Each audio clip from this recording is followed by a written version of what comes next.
dance, doing the live dance. Live dance. And hello, everyone. I am HP Holo / Edie Skye. I write stuff. I also hang out with a bunch of other people who write stuff. And occasionally we just get together to talk about stuff. So welcome to the podcast, Authors Just Talk About. Today we are going to be talking about one of my, it's my single favorite show ever, you guys. So you're not allowed to hate on it the entire podcast. No, really, you can say whatever you want. But anyway, we're talking about Arcane from the League of Legends universe. Woo! And also, since we have Fain authors on the podcast, Fain has graciously allowed me to stream to their channel. So thank you, Fain. Also, go buy all the Fain books. Before we start, though, I'm going to have everyone go down the line. Tell us who you are, what you wrote, where we can find your stuff, and then we will get into massive fangirling and fanboying. So let's start with Marisa, since she's here next to me somewhere. Here I am. Hello, I am Marisa Wolf. I write science fiction, fantasy, and everything, all those corners in between that I can get my grubby little hands on. Most recently, my very first urban fantasy came out, Valkyrie's Chosen, with Hit World Press. But it's not the only book I had come out this year, because I also had my debut solo novel that came out with Fain, Beyond Enemies. And both of those books are super full of snarky dialogue, fun characters, and really unfun situations for them. So you have been warned. I would actually show off the cover of Beyond Enemies, but it's underneath a pile of stuff. I've got it over here, but I'm afraid I'm going to knock over my entire book pile if I move it. So anyway, let's go down to Jesse. You are new on the show, so welcome. Hey, thank you. Hi, everybody. My name is Jesse James Fain. Yes, that is my name. Thanks, Dad. You made branding really easy. I go by the Outlaw Author, obviously.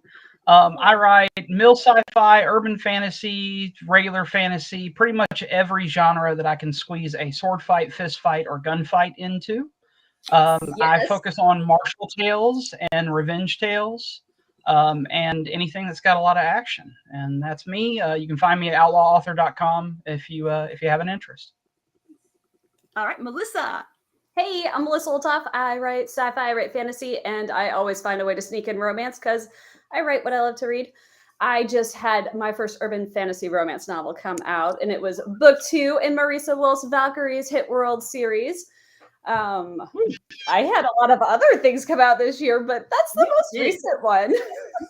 So many. Yes. By the way, viewers, if you were curious about any of these things, I interviewed both of them about their Valkyrie's books. So go on my channel and find those things. Yeah. Shenanigans. All the shenanigans. And you can find me on my website, melissaolthoff.net. I don't go both ways yet, but I'm working on it, Marisa. I love it. All right. Oh, actually, it occurs to me I should probably talk about myself too. Since a little bit. My show. So, all right. Under both of my pen names, I write fun fantasy adventure. HP Holo is semi-clean fun fantasy adventure. Edie Skye is smut. However, my husband also writes, and since we're on Fain's channel, I just got to talk about his latest, which is Freelancers of Neptune. It's space opera. Sentient coffee plants and cat girls and all sorts of fun nonsense in it. So go buy his latest from Fain. I wear my Firefly shirt in honor of it. Yes, it's got Firefly vibes, you guys. Like if you were ever mad that Firefly didn't get a second season, just go read this and that'll take care of your sadness. All right. Plus cat girls and sentient coffee plants. Come on. It's so good. I love it. I mean, I'm a little biased because my husband wrote it, but I love scrappy crew Firefly-like stories, and that's just yes. All right. Okay, so today we are talking about Arcane. There is a lot to say about Arcane. Now, first off, if you are not familiar with it, first off, what's wrong with you? But second off, go to Netflix and watch it. Normally, I like to avoid spoilers, but with a show like this, it is hard to talk about why it's good without talking about spoilers. So if you haven't seen it yet, just bookmark this and come back after you've seen it, because the surprises are the best part. Yes.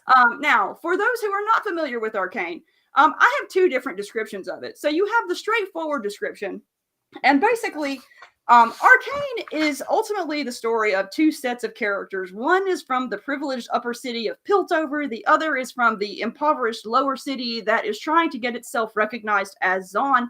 And they're brought into conflict over, among other things, the creation of Hex Tech, which is effectively magic harnessed by science. this description is true, but it makes it sound boring as hell. Now, the actual description is this is an absolute kick-ass spectacle of animation and character-based storytelling that is based on champions from a game where you're effectively fighting over a red rock and a blue rock. And I have to say, when I went in, I was not expecting it. I was not expecting what I got. Now, my first question then. So Arcane is part of the League of Legends universe. How familiar were you with League of Legends before watching Arcane? And we'll start with Marisa. Oh, I knew it existed. I had seen art of it. I hadn't played, so I've been banned from video games, self-banned for many years because I get real obsessive. Like, I'm pretty sure I played one of the Legends of Zelda for like 27 hours straight once. No, can't play video games anymore. So I knew it existed. The end. All right, Melissa. You know what? Probably about the same. I saw art. I saw cool clips. I'm like, this is awesome. And I have small children who are slightly bigger than they were last year. And I have zero time for most things. But I made time for this one because I saw your reaction, and I saw Marisa's reaction, and Kacey Ezell's reaction, Jason Cordova's reaction. Like, I want to watch the cool things. You need to know, yeah. All right, Jesse. I was pretty familiar with League. I am a gamer, and I had a buddy who actually wanted to be a pro gamer, and League is huge on the pro circuit. Oh, yeah. So I got drug into that during college. Jinx was one of my favorite characters to play. I was a Jinx and Pantheon player. Two very different philosophies. But anyway, so I was actually quite familiar, and I do agree that anytime Netflix picks anything up, it does one of two things. It either crashes and burns, or it shines brighter than the sun. Absolutely. And we got real lucky, and Arcane shines like the sun. Mm-hmm. Oh, we've got an active comment section here. A lot of people saying, hey, I'm not going to go down everyone because there's a lot, but hello to everybody. And Philadelphia, I believe we haven't had on the show before, and says that League of Legends is basically capture the flag with deep lore. If you're talking about the mainline game, yeah. And as for me, I love League of Legends. I love the lore. I will not touch the fandom. I stay out of chat. I stay out of groups because the fandom is just overwhelmingly negative. And that's just not my vibe. But I absolutely love everything that comes out of that universe. So at the time Arcane came out, I was only sort of beginning to get into it. So I knew Jinx, I knew Vi, I knew some of the main cast. But my primary familiarity with League of Legends was honestly through its music videos. Because like Riot Games does some really kick-ass music videos, and they're just all over my writing list or my writing playlist because I write very, very energetic, action-packed fantasy that often reads in a very video game-like way. And when you're trying to get into that state of mind, League of Legends videos are absolutely it. Yeah.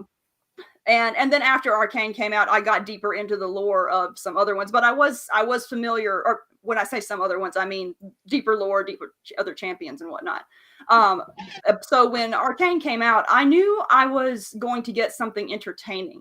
But that leads me into my next question. What were you expecting going into the show, knowing what you knew about it? And I guess I can start with this one. I knew I was going to get something entertaining, but what I was expecting, this was, to my knowledge, it was Riot Games' first TV show. So I was expecting something fun, but ultimately forgettable because it was so much larger scale than what I was accustomed to seeing from them, because it just seemed like such a huge leap. And then we got to the first scene, and there's all this really, really understated, subtly handled drama. And I was like, oh, we're 5 minutes in, and I already think that we're going to have an experience that I was not expecting. So Jesse, how about you, knowing the lore? So I had an expectation, and this was my fear, which turned out to be unfounded. League is champion based. And the champions all have their own, like every champion's somebody's favorite. And so I fully expected we were going to get this thing where they were trying to bash as many champions into this as they could. because we need Nidalee and we need Rengar and we need Mordekaiser and we need every champion we can just slam in here to make everybody happy. And I was beautifully surprised that the champion focus in the game turned into character focus in the show. And that was the best move that they could have made. And the moment I saw that was going to occur, I knew I was wrong about my expectations. Melissa. So, not really knowing much about the lore or anything else, what I noticed before I watched the show, before I even really listened to y'all talking about it, was the music. Like, holy crap, Imagine Dragons doing like the theme song, the opening. Oh, it is so good. I've been listening to that song on repeat all day for reasons. Legit. Yeah. I mean, it's just, I'm like, all right, it's got a banger soundtrack. Like, this is I have a whole question about the music. I saved it for last because I know that all of my questions, I know we could spend like 30 minutes talking on. True. So I knew I was going to get some good music at the very least. And just looking at the trailer, I'm like, oh, this is the kind of animation I love. And then, like Jesse said, finding that character development, yes, so good. Yeah. Marisa. I expected pretty. I definitely got it, right? Like I definitely expected it to be beautiful. And I think I was not in the very first wave of watchers. But as soon as I saw the very first wave of reactions, I was like, well, F yes, I'm getting into this. And yeah, like I just expected it to be pretty, like Dragon Prince has become. Shots fired. It's fine. But it's fine.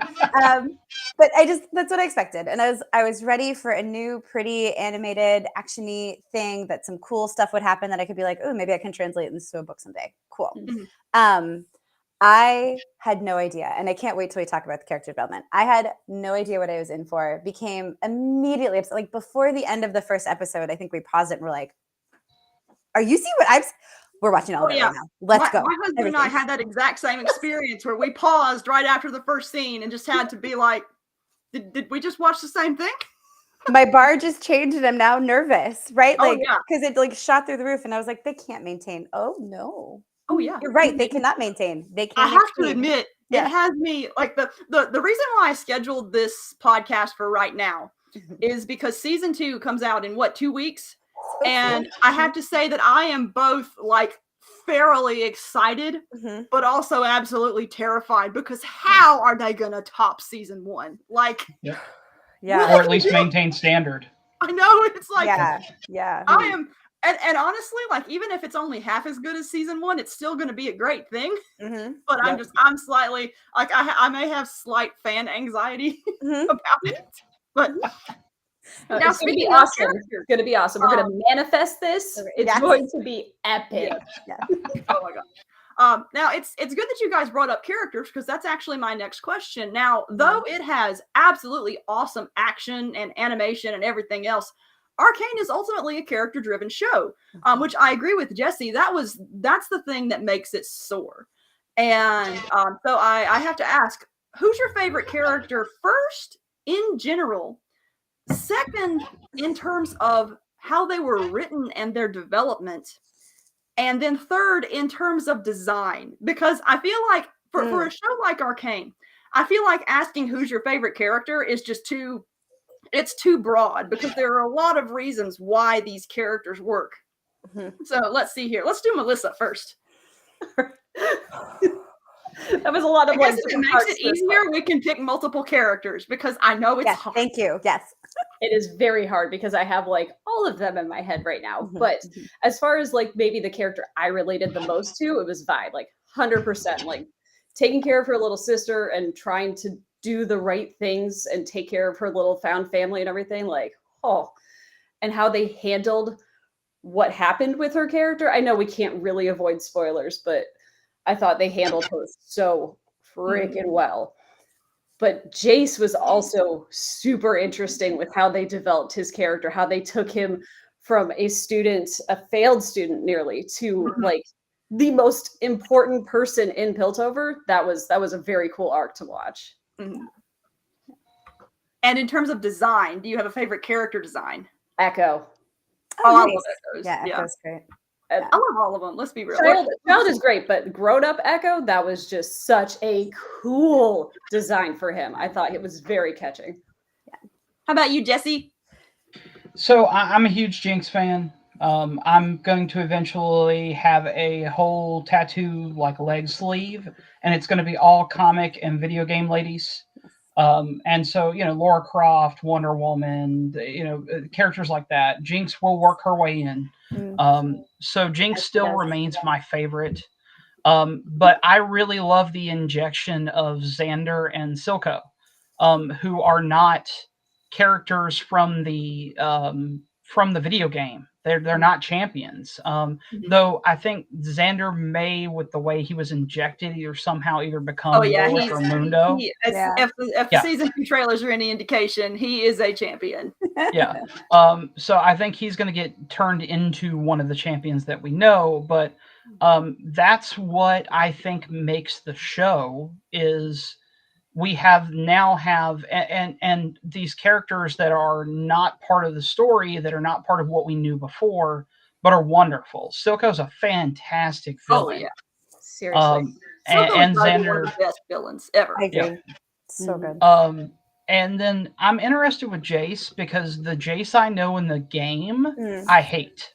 I don't like that dude at all. He's this smug, pretty boy. I'm here to save the day, and I would punch him in the face if I was another champion. Like I'd be like, you know who dies first, no matter what, that guy. And so, but in the show, you're seeing him develop, and they've done a fantastic job. They did a fantastic job with the fan service with Vi and Caitlyn. Everybody, I say everybody, a huge portion of the community ships the two together. And there's the building of their relationship subsequently in the show has been fantastic. So they're just doing a great job overall. Yeah. And how about in terms of character design? Character design? Visual character design. I still have to go with Jinx. Her outfit's different than the game, and her, it's subtle, but the way they have everybody move is fantastic. Yeah. The flow and when things go lethal, how beautiful things get has been, amazing. So it's the show I use to introduce people to animated shows when they tell me I don't like anime. And it's like, okay, cool. Well, shut up, watch this. Yeah. Just wait. Marisa. So, I would say it's probably Vi. But as Melissa has spoken so well of her already, I'll say Caitlyn. I love could be a spoiled rich girl. I don't know if this is my sound. Sorry. It could be a spoiled rich girl, but instead is like working her ass off for what she believes is right. I love that. And I love how she was allowed to mess up. I love how she persevered. Like everything. I loved everything she did, even when I wanted to shake her for being a little naive. So delightful. Then for design, I forget what the middle question is, so we'll come back. But for design, I loved Mel. Yeah. So Mel, freaking gorgeous. And then when you compare her to her mom, chef's kiss, all of it. So, and especially because her whole character beats were like wielding of soft power, she was designed perfectly for that. I loved it. And what was the middle question? I'm sorry. The character development in terms of how they were written. You guys, everybody. I feel like everybody got an arc. And so I know it's a little bit cheaty, but you don't see it all the time. So it really stands out when a show manages to do it. I feel like everybody got something to do. And nobody was propped up to be like, I'm so great because everyone around me is suddenly stupid. So the fact that everybody got to have a mess up, they got to have a triumph, they got to have, oh God, why are you doing that horrible thing? But it was never because you're incredibly stupid and the plot tells you to. So, probably Jinx was the most interesting to me because it was the most like, don't do it, don't do it, don't do it. But everybody got to develop and I loved it. I have to say that going in, I expected Jinx to be my favorite character because prior to Arcane, I loved Jinx. She just has this, she's insane, but she has fun with it. And she has an excellent character design. And I have to say that after after Arcane, I couldn't. Jinx was one of my mains when I played League of Legends, but I got so sad after Arcane that I just could not play her for like a solid 6 months. That said, in terms of character arc, she was the most spectacularly written character. Like I went into this show expecting fun. I was not expecting a really thoughtful examination of PTSD and possible schizophrenia, but we got that out of Jinx of all characters, and it just that took some incredibly artful writing to take a character like that and actually make her work in a way that was sympathetic but also fun. Yeah. Because she is to a certain extent a fun character. Her mannerisms can be fun, but there's certainly a darkness to it. Favorite character in general is hard for me. Like there's certain defaults. Like I have a massive crush on Victor, but I feel like that's a different. Like you guys have seen my husband. Like I'm into the weedy skinny science guys. Like absolutely. But in terms of favorite character, I did some thinking on this, and I am actually going to land on Jace for this one. And Validacia actually has a really good question in the comments, which is the hate for Jace mainly from his game characterization? The general dislike from the fandom confused me a bit.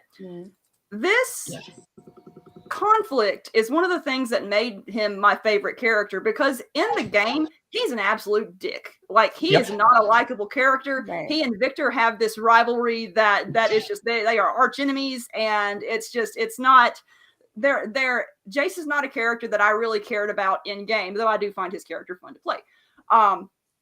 And so whenever Arcane started, we get introduced to this version of Jace, and my brain kind of had to do this reset.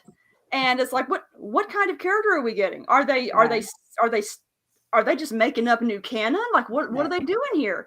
And so I had that surprised me, and then he gets developed not just into someone who I really like inventor type characters to begin with, so yay for that.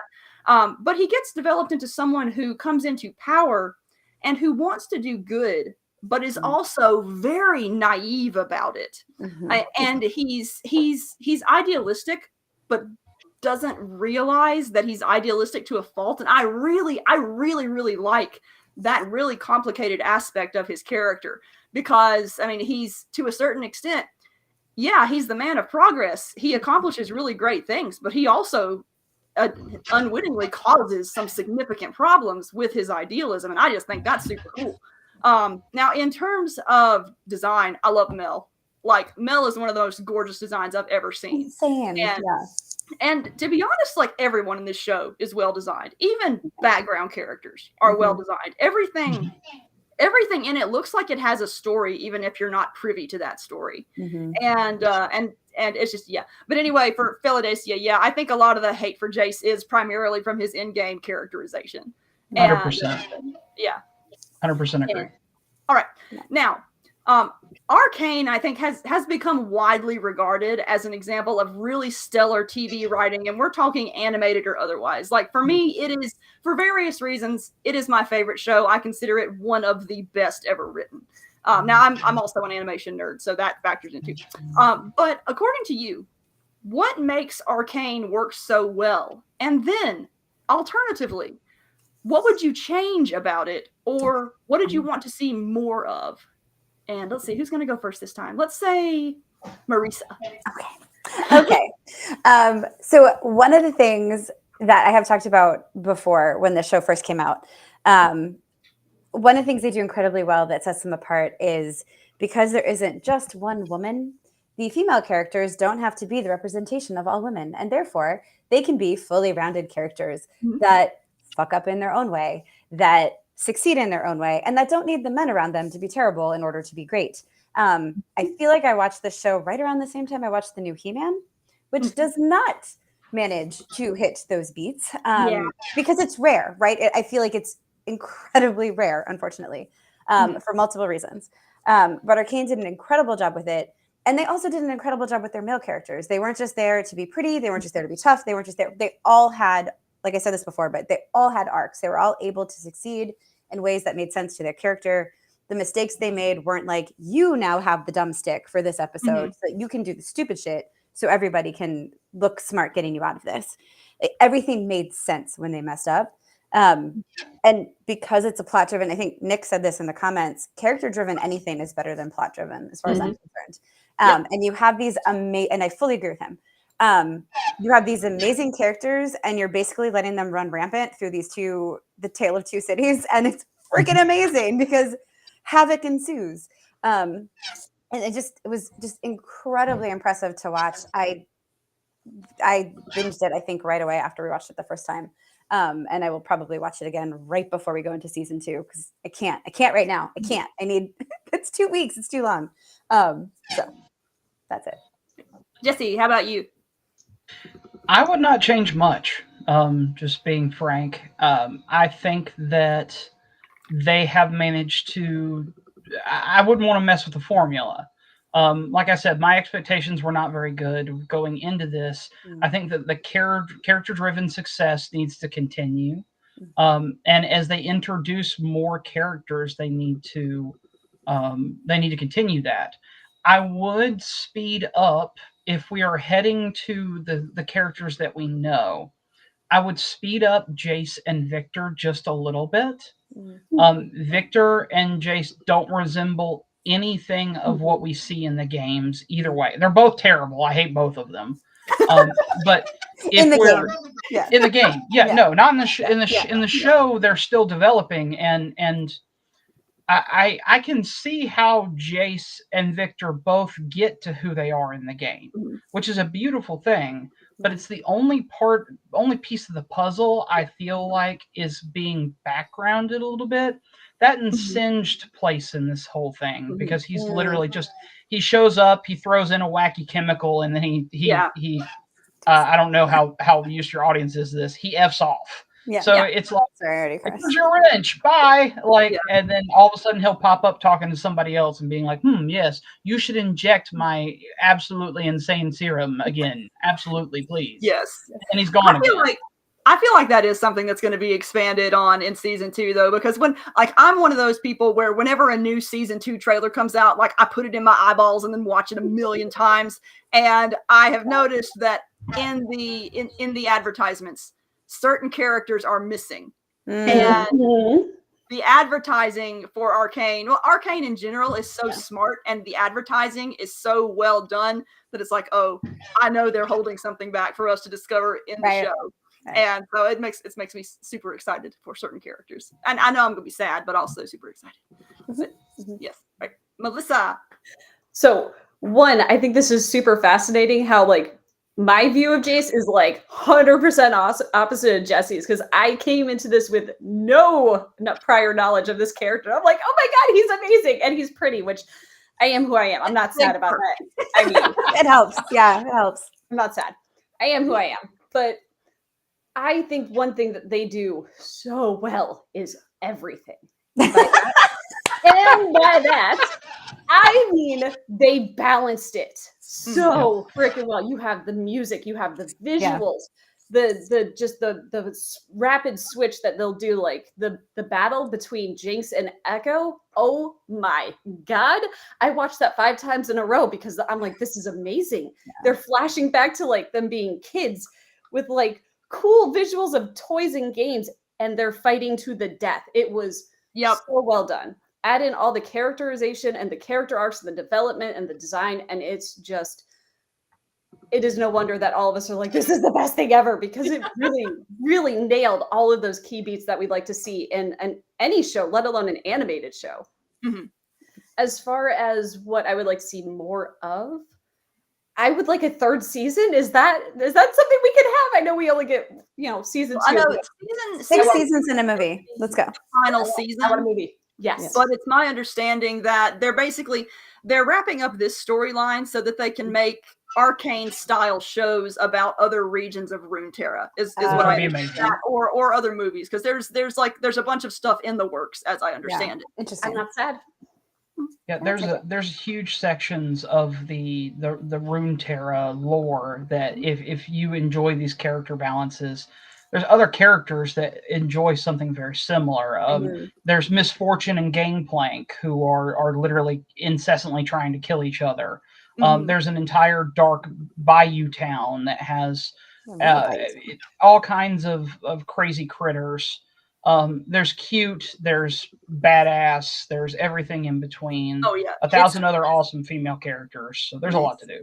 And there are games other than League of Legends in the lore too. Like I'm actually a really huge fan of Legends of Runeterra, which is a digital card game.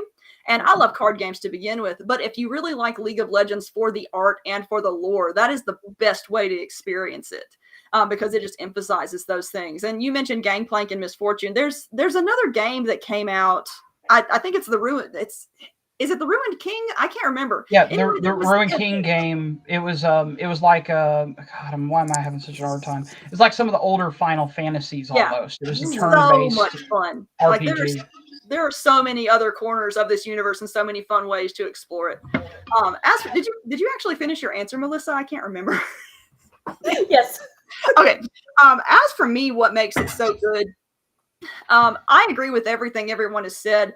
For me personally, I am an absolute sucker for storytelling that makes use of foils and opposites because it makes for such it's not to say easy conflict, but it makes for such interesting conflict. And you have that built into every single level of Arcane, right down to the two opposing cities, right down to characters. You've got the whole oil and water theme with Vi and Caitlin.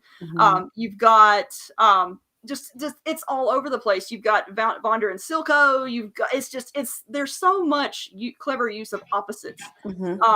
And I had another thing to say, but I forgot what it was. Darn it. Anyway, I'm gonna drink my water and it will hopefully come to my brain. Oh yes.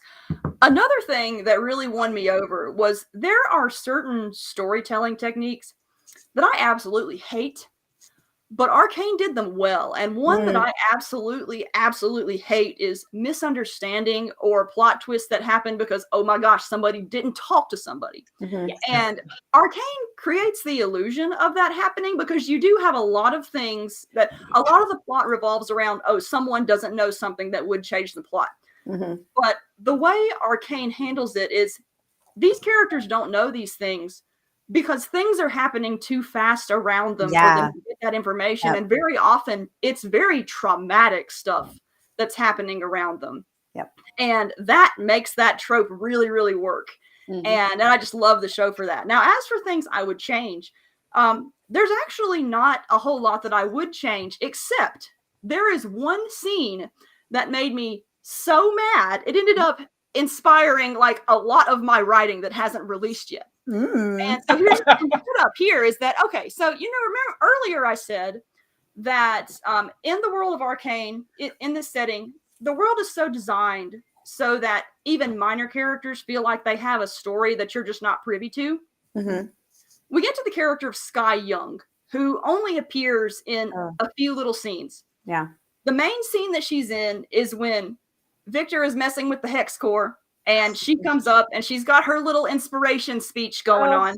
And she comes up, and I'm watching her. I'm watching all the drama build. I'm watching her go toward the Hex Core and come upon Victor having his little crisis. And I'm like, okay, this show has been surprising me. I wonder what they're going to do with this trope that I would expect in any other show. And she goes, and the spoiler happens, and I'm like, wait, was that it? That's it. Yeah. We're not going to get anything about this character who actually has a name, despite. I mean, I know she's a minor character, but all these other minor characters look like they have stories with her. And I got so pissed. And I basically so my series on the Edie Skye pen name Titan Mage already the series was already in progress when I started writing or when I watched Arcane. It has this very magic steampunk vibe about it. It's got giant robots in it, which is not Arcane. But there was a part of me that saw this scene and was like, Skye deserved better. And I was like, you know what? I have a world that's similar to Arcane. I can give her what she deserved. There's a cast of characters that emerge at the end of book 2 of Titan Mage. And it'll be more obvious once the trilogy comes out, hopefully next year. But if you look at this cast of characters, you can see how Arcane inspired these certain archetypes. with awesome. this little cast. Like I saw that one scene and got the entire the entire concept for the trilogy just sprang right out of my head. And these characters just, they were not supposed to be in Titan Mage, but they kind of wormed their way in and would not leave. And so that particular scene, like, well, I'm kind of conflicted now because I got so much creativity out of it. I kind of just want to leave it there. Yeah. So that is the one scene that I actually had negative emotions about. That's in fair. the entire series. Yeah. But okay. So now we come to my music question. This thing has kick-ass music in it. So how much of the soundtrack do you listen to, and what's your favorite song? Let's go, Marisa. Oh gosh. Pass. Can I come back? Right. Immediately my brain was like, Jesse. you've never heard music in your life. I enjoy the soundtrack. I am not generally a pop or not. It's not normally my genre. I'll put it that way. So I don't listen to it in my personal life as much, but I feel like they did a fantastic job of matching it to what we see. And the soundtrack in each moment is extremely well paired. So I do agree the soundtrack's fantastic. Doesn't carry over much into my personal life. I'm way too much of a heavy metal guy for it. So Melissa. Well, what's hilarious is I too, like, if I'm just listening to music, for me, it's usually hard rock, a little bit of heavy metal, lately Eminem, because I mean, he's awesome. And I went from editing to Taylor Swift to editing to Eminem because my brain is weird.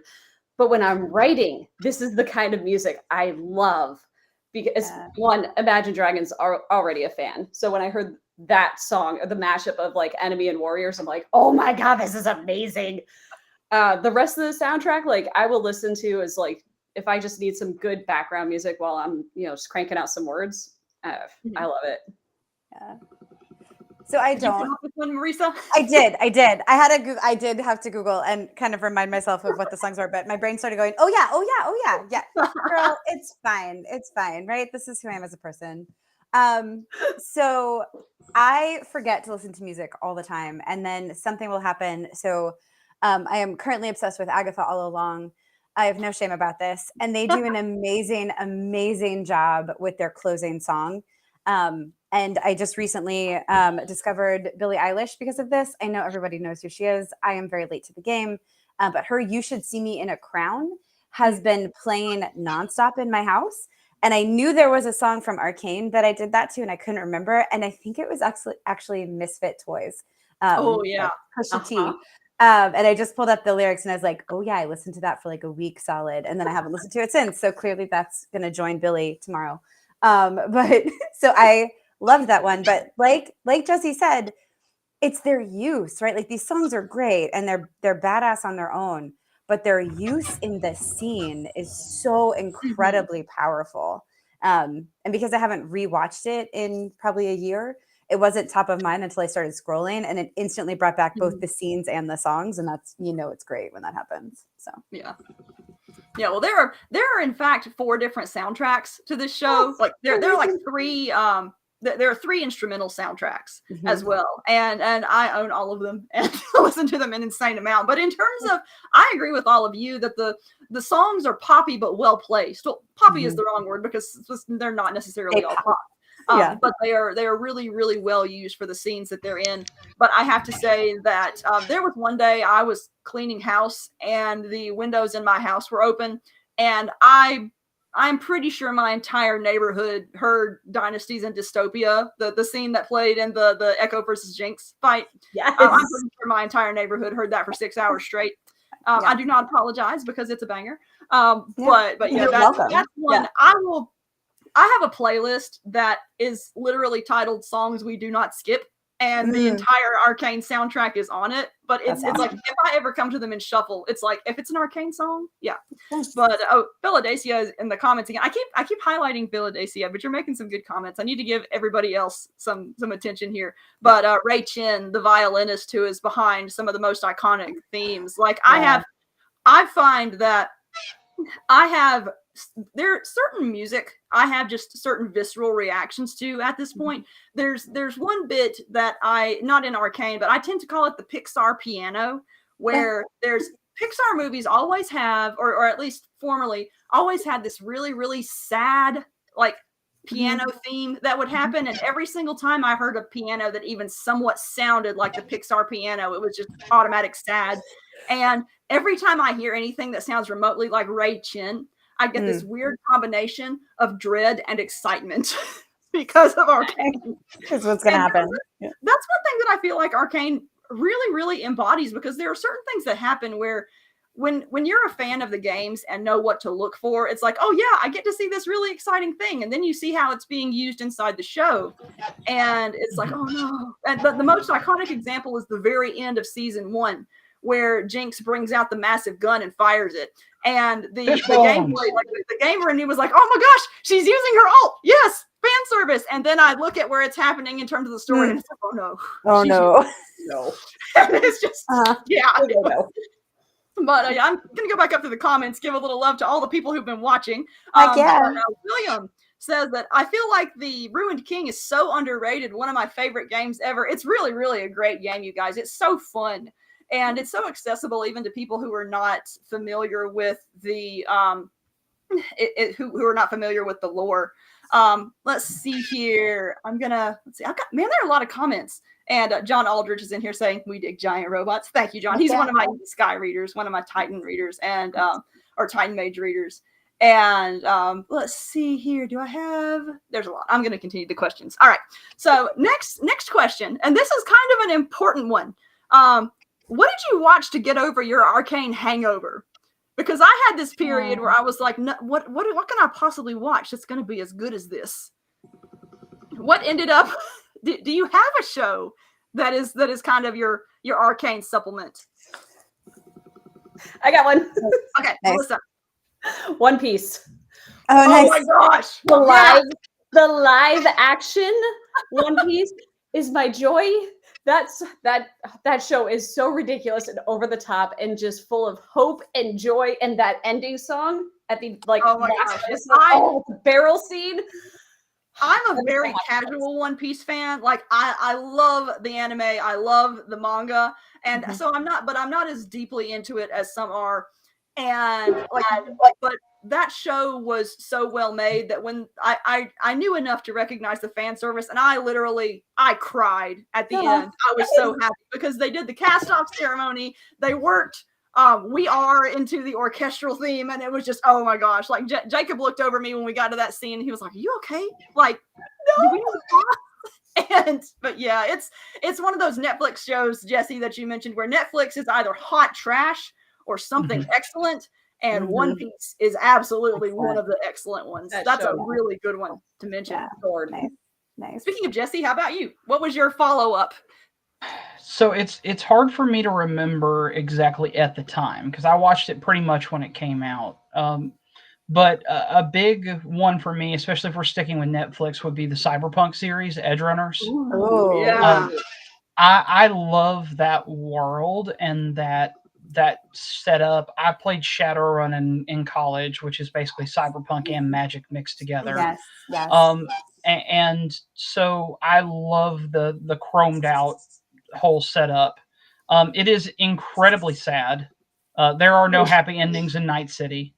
So I'm going to warn anybody who hasn't watched it, if you decide like, oh, I'm going to pick this up, be ready for tragedy. Like that's the whole point of Cyberpunk is it's a huge dystopia. And it's a Los Angeles that eats people, is basically the best description I could give. So nonfiction. Yeah. So yeah. Well, a bunch of gangs took over the city, and now they have super cyber weapons instead of just regular guns. So yeah, real life. Anyway, so that's my big thing as far as Netflix series. I just rewatched it. I finished rewatching it earlier today. So, Marisa, I've got 3. None of them are tonally the same of each other or of Arcane. So anytime I have a show hangover and I can't get over it, I will rewatch Avatar. I am guaranteed to be cheered up and brought back and ready for excellent storytelling straight through. Amazing characters, amazing storytelling, the payoff, all of it. I love it. I will rewatch it till the end of time, or until digital licensing goes away, I guess. Also, I will rewatch. So, Dragon Prince caught a stray earlier. Sorry, guys. I feel like it's getting stronger again, but that first season was to me perfect. And so I also rewatched the first season of that because it goes by really fast, and there's an adorable dragon. It's also very beautiful, great characters. And then a standard, if I want my heart broken a little bit, but in a really good way, I will rewatch The Good Place. So those were my three. It took three to get over The Hangover, but it worked. So right. I have funny stories with this. So around the time Arcane came out, The Legend of Vox Machina came out, and a lot of people were recommending it as a follow-up to Arcane. And I watched it. And totally different. In any other circumstance, I would have loved it. yeah, But people were saying it was a good follow-up to Arcane, and I'm just like, no, it's not even close. It's not even close to an Arcane scale. Now, once I stopped being mad at it and watched it a second time, I loved it. Yeah. But in terms of something that is on the same scale of Arcane, one that was out at the time that I ended up going back to was another Netflix show, and it was The Dark Crystal: Age of Resistance. Oh. And because that was another one where I went in expecting one thing, like I liked the old Jim Henson movie, nostalgia and whatnot. And you go in, and the first episode is good, and then it keeps going, and you're like, whoa, this is really, really phenomenally written for a show about puppets.